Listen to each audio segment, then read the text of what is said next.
And I'm in front of the New York Public Library, and today I'll be sharing with you the legend of J.C. Brown.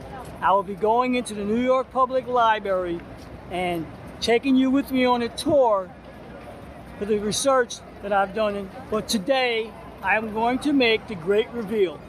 There is a continent of Lemuria that has sank in the Pacific and is now part of Mount Shasta. The legend of J.C. Brown is a reality. There was a Lemurian king and queen who were embalmed there on the Mount Shasta. There was an ancient civilization over 40,000 years old, and Lord Cowdray and John Benjamin Body discovered it while on the property of the Mount Shasta Springs Hotel, enjoying a vacation. They came across an unusual basalt rock formation. So come along with me, take the journey with me, and let's find out together, shall we?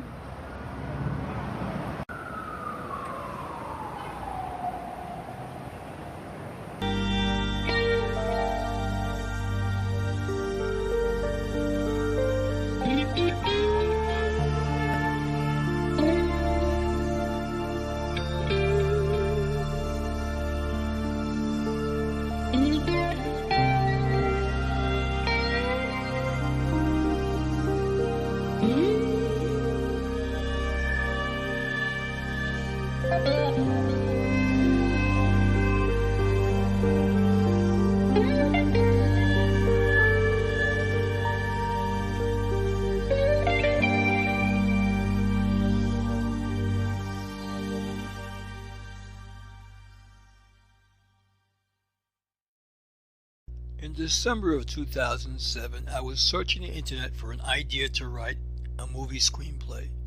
It was at that time I came across a short excerpt from a mysterious character named J.C. Brown.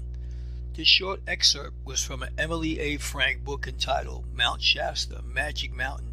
After reading the excerpt, I became fascinated with it. The legend of J.C. Brown takes place in Stockton. The year is 1934.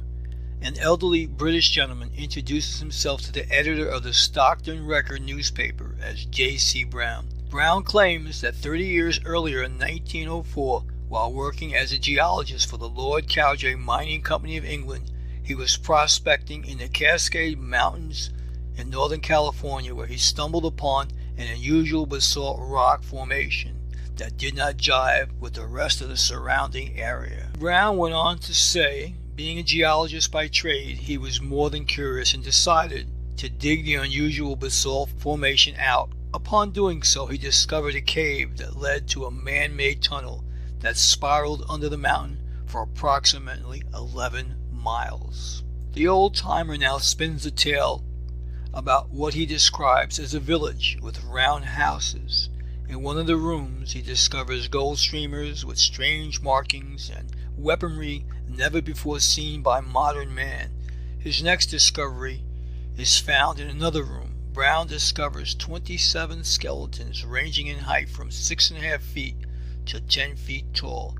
Brown continues searching until he finds what he describes as a worship room with the remains of two embalmed giants dressed in ornate robes. It was Brown's theory that these two embalmed figures must have been the king and queen of this ancient underground civilization that he claimed were Lemurian.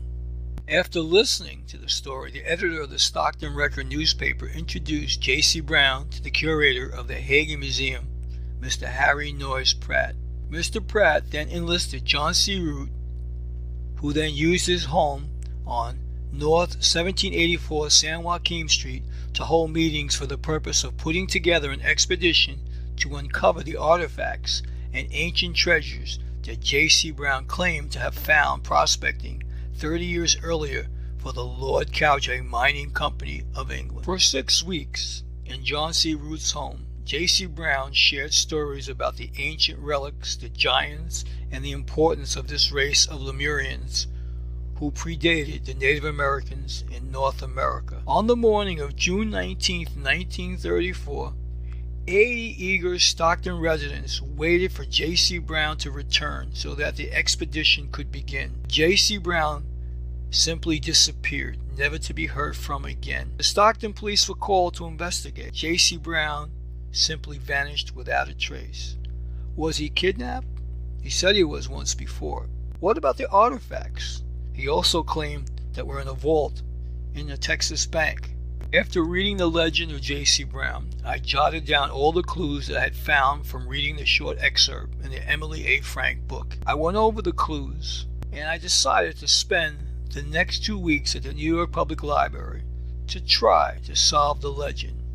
It was my hope that the legend of J.C. Brown would make an excellent screenplay for a Hollywood movie, if nothing else. The first and most important clue was, who was Lord Cowdray? The second important clue was there even a Lord Cowdray mining company of England that could be found? As I waited to get on the library computer to begin my search through all the searches that the New York Public Library had available, I asked the librarian if I could go on the internet search for the name Lord Cowdray. As luck would have it, I did a Google search and found a match for Lord Cowdray. Yes, there was a Lord Cowdray.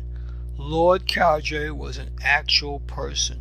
Sitting down now at the New York Public Library genealogy computer, I searched for border crossings from England into the United States. There was an immediate bullseye. I was able to track Lord Cowdray into the United States on numerous occasions. I then expanded my search to include border crossings to Canada and Mexico. It was through the Laredo, Texas, Mexican border that I discovered Lord Cowdray entering into Laredo, Texas, into America. I then asked myself the following question. Could this Laredo, Texas border be where J.C. Brown claimed to have artifacts and photos in a vault in a local Texas bank? I'd have to wait many years before I would find the answer to this question. I knew that my persistence would pay off. I was able to acquire a book, Members from Mexico, about the life of Lord Cowdray. The book answered the paradoxical question, who was Lord Cowdray? Lord Cowdray was born Wheatman Pearson, an English civil engineer. My search led me to the autobiography of Lord Cowdray, alias Sir Wheatman Pearson, which connected the dots and began putting the puzzle pieces into place. In the autobiography, Wheatman Pearson credited 3 men with helping him build his organization. There were 3 photos of men who were lieutenants in his organization that he credited for his worldwide success. I then jotted down all the names of the men associated with the Wheatman Pearson, alias Lord Cowdray, and concentrated my research on border crossings into the United States. It was there that I discovered Wheatman Pearson and 3 other civil engineers who crossed in from Mexico through the Laredo, Texas border.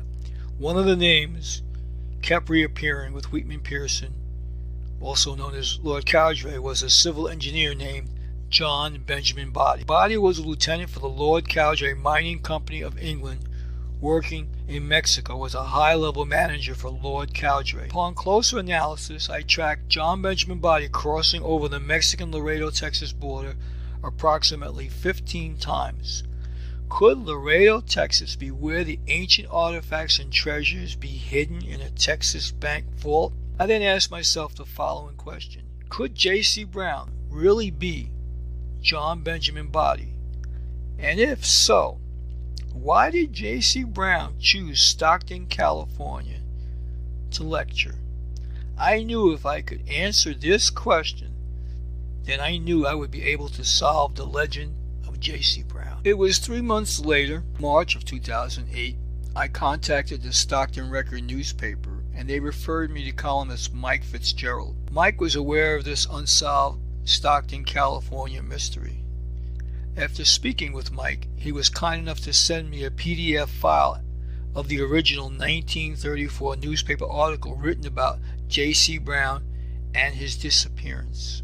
With the help of a private investigator, I was able to figure out why J.C. Brown chose Stockton, California.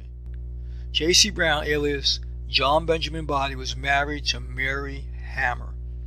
Mary Hammer's relatives own and still own a house at 1825 North San Joaquin Street in Stockton. The meetings in Stockton, California in 1934 were held at retired printer John C. Root's home at 1784 North San Joaquin Street, where John Benjamin Body, alias J.C. Brown, lectured for approximately 6 weeks. The Hammer home on 1825 North San Joaquin Street is occupied by Robert and Stephen Hammer, direct descendants of Job Hammer, their great-grandfather, and his son Thurston Hammer, the great-uncle, and his daughter, which is Mary Hammer.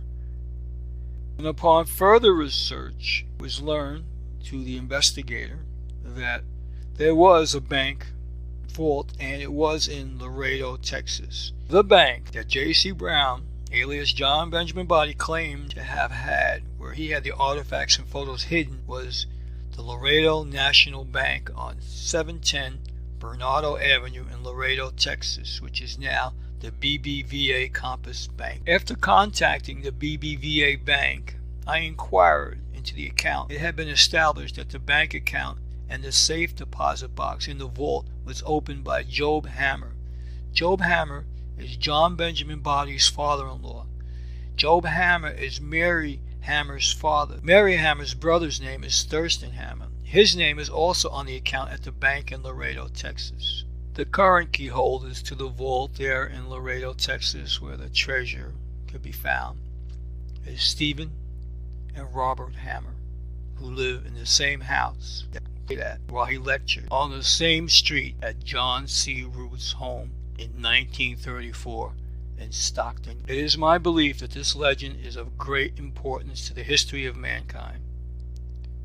The lost continent of Lemuria that sunk over 40,000 years ago is a reality. We will close out the video and show border crossings through Laredo, Texas, bordered by Lord Cowdray and John Benjamin Body. Show you the evidence, not a legend anymore, no longer a myth. It's a reality. And finally, what were these men doing in the United States that were working in Mexico, that were civil engineers for the Lord Cowdray Mining Company doing in 1904? What were they doing coming into America for? And how did this legend even begin?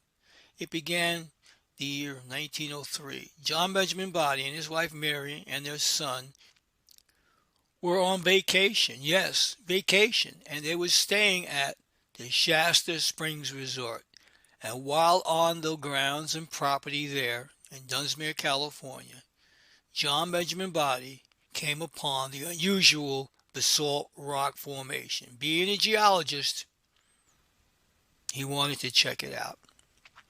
On the following year, he, Sir Lord Cowdray, brought civil engineers with them to go back to the Mount Shasta Springs Resort and dig out the opening which led to the underground civilization where an embalmed king and queen of Lemuria were found, along with skeletons, artifacts that I believe are all in the Texas Bank, the BBVA Bank, which is formerly Laredo National Bank.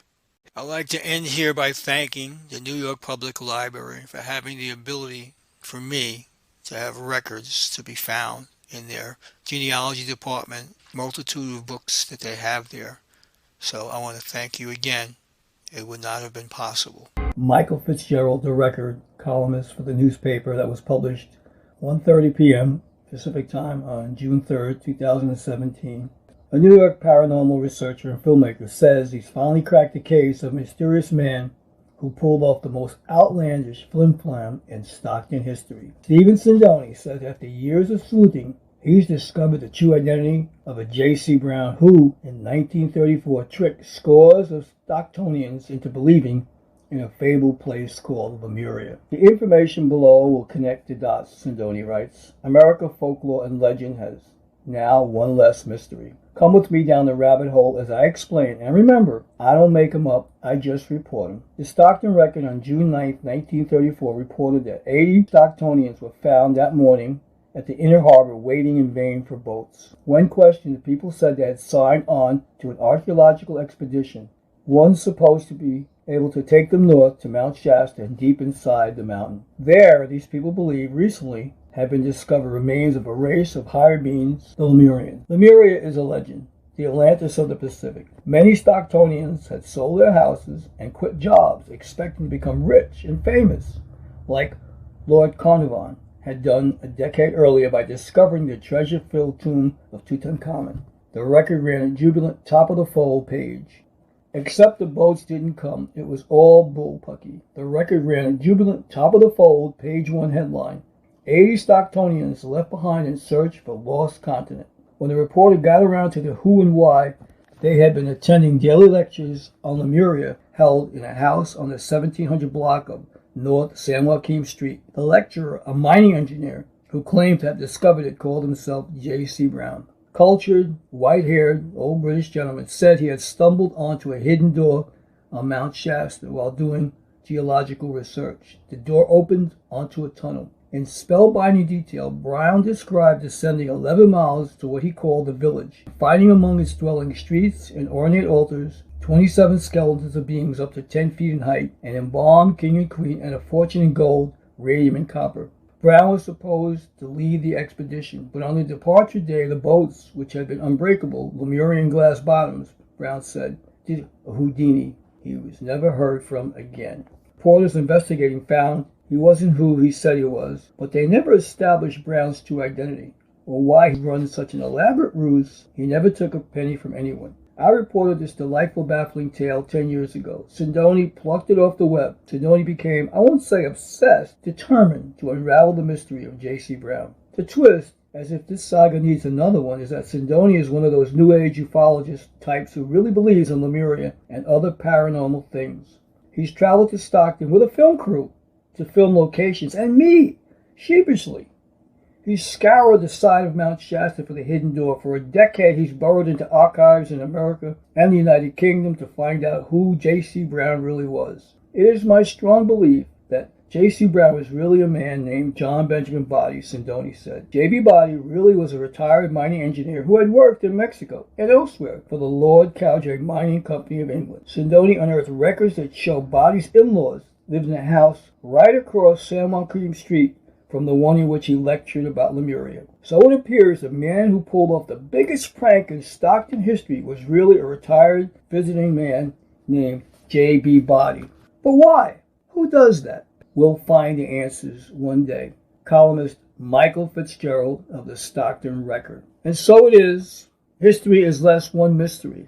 There was a Lord Cowdray, and there certainly was a man named J.C. Brown who showed up in 1934 in the Stockton Record claiming to find the lost continent of Lemuria with giants, artifacts, and an underground civilization. This is Stephen Sindoni